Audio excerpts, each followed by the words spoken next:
Hi అండి, welcome back to my channel. ఈ వీడియోలో కాకరకాయ ఉల్లికారాన్ని చేదు లేకుండా సింపుల్ అండ్ టేస్టీగా ఎలా ప్రిపేర్ చేసుకోవాలో చూద్దాం. కాకరకాయ తినని వాళ్ళు కూడా ఇలా చేసి పెట్టారంటే ఇష్టంగా తింటారు. ఇప్పుడు ప్రాసెస్ చూద్దాం.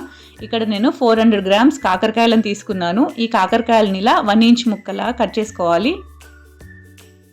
ఇలా కట్ చేసుకున్న తర్వాత లోపల గింజలు తీసేయాలి. ఇలా అన్ని గింజలు తీసి పక్కన పెట్టుకోవాలి. ఇప్పుడు స్టవ్ పైన ప్యాన్ పెట్టి ప్యాన్ హీట్ అయ్యాక 1 టీ స్పూన్ ధనియాలు, 1 టీ స్పూన్ మినపప్పు, 1 టీ స్పూన్ శనగపప్పు వేసుకోవాలి. వీటన్నింటినీ దూరగా వేయించుకోవాలి. ఇలా వేయించుకున్నాక పక్కన పెట్టుకోవాలి. ఇప్పుడు మళ్ళీ స్టవ్ పైన ప్యాన్ పెట్టి ప్యాన్ హీట్ అయ్యాక 2 to 3 టేబుల్ స్పూన్స్ ఆయిల్ వేసుకోవాలి. ఆయిల్ హీట్ అయ్యాక 1 టీ స్పూన్ జీలకర్ర, అలాగే 2 పెద్ద ఉల్లిపాయలని ఈ విధంగా కట్ చేసుకొని వేసుకున్నాను. ఈ ఉల్లిపాయ ముక్కల్ని కూడా బ్రౌన్ కలర్ వచ్చేంత వరకు మగ్గించుకోవాలి. ఇప్పుడు ఇందులోనే 10 నుంచి 12 వెల్లుల్లి రెబ్బలు వేసుకోవాలి. ఈ వెల్లుల్లి రెబ్బలు కూడా కాస్త ఫ్రై చేసుకోవాలి. ఇప్పుడు ఉల్లిపాయలు వెల్లుల్లి ఫ్రై అయ్యాక వీటిని మరొక బౌల్లోకి తీసుకొని చల్లారనివ్వాలి.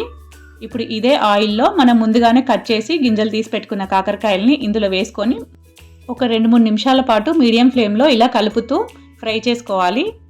కొద్దిగా ఫ్రై అయ్యాక మూత పెట్టి మగ్గించుకోవాలి. ఇవి మగ్గేలోపు ఈ ఉల్లిపాయ, ఎల్లిపాయలు ఇవి ఫ్రై చేసుకున్నాం కదా, వీటిని ఒక మిక్సీ జార్లోకి తీసుకొని అలాగే పప్పు దినుసులను కూడా అందులోనే వేసి కొద్దిగా చింతపండు వేసుకోవాలి. ఇందులోనే ఈ చింతపండు వేసుకున్నాక రుచికి సరిపడా కారం, అలాగే రుచికి సరిపడా ఉప్పు, అలాగే ఒక 1/2 టీ స్పూన్ పసుపు వేసుకొని మిక్సీ పట్టుకోవాలి ఫైన్గా. ఈ విధంగా చక్కగా మిక్సీ పట్టుకొని పక్కన పెట్టాలి. ఇప్పుడు ఆలోపు కాకరకాయలు కూడా చక్కగా మగ్గిపోయాయి. మనకి కర్రీకి టేస్ట్ రావాలంటే మెయిన్ ఏంటంటే కాకరకాయ ముక్కలు చక్కగా మగ్గనివ్వాలి. ఒకవేళ సరిగ్గా మగ్గకపోతే టేస్ట్ అస్సలు బాగోదు. ఇలా ఒక 7-8 నిమిషాల పాటు మూత పెట్టి చక్కగా మగ్గించుకోవాలి. ఇలా మూత తీసాక కూడా 2-3 నిమిషాలు ఇలా ఫ్రై చేసుకోవాలి.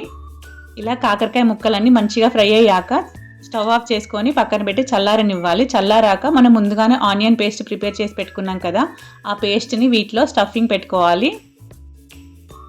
ఇలానే అన్ని కాకరకాయలలో పెట్టి పక్కన పెట్టుకోవాలి. ఇప్పుడు మళ్ళీ స్టవ్ పైన ప్యాన్ పెట్టుకోవాలి. ప్యాన్ హీట్ అయ్యాక కొద్దిగా ఆయిల్ వేసుకోవాలి. ఆయిల్ హీట్ అయ్యాక మనం ముందుగానే స్టఫింగ్ పెట్టుకున్న కాకరకాయ ముక్కలన్నింటినీ ఇలా విడివిడిగా వేసుకోవాలి. ఈ కాకరకాయ ముక్కలన్నింటినీ ఆయిల్లో వేసుకున్న తర్వాత మనం ముందుగానే మిక్సీ పట్టి పెట్టుకున్న పేస్ట్ ఉంది కదా, ఆ పేస్ట్ని కూడా ఈ కాకరకాయ ముక్కల పైన వేసుకోవాలి. ఇలా వేసుకున్న తర్వాత నిదానంగా కలపాలి. ఈ ప్రాసెస్ అంతా మనం లో టు మీడియం ఫ్లేమ్లోనే చేసుకోవాలి. హై ఫ్లేమ్లో పెడితే మాడిపోతుంది, సరిగ్గా ఫ్రై అవ్వదు. లో ఫ్లేమ్లో చేసుకుంటే ఇంకా బాగా ఫ్రై అవుతుంది. ఇలా మధ్య మధ్యలో కలుపుతూ ఫ్రై చేసుకోవాలి. కొద్దిగా ఫ్రై అయ్యాక మూత పెట్టి మగ్గించుకోవాలి. 7-8 నిమిషాల పాటు కర్రీని లో ఫ్లేమ్లో పెట్టి మగ్గించుకోవాలి. ఇలా ఆయిల్ పైకి వచ్చేంత వరకు చక్కగా మగ్గించుకొని కలుపుతూ ఉడికించుకోవాలి.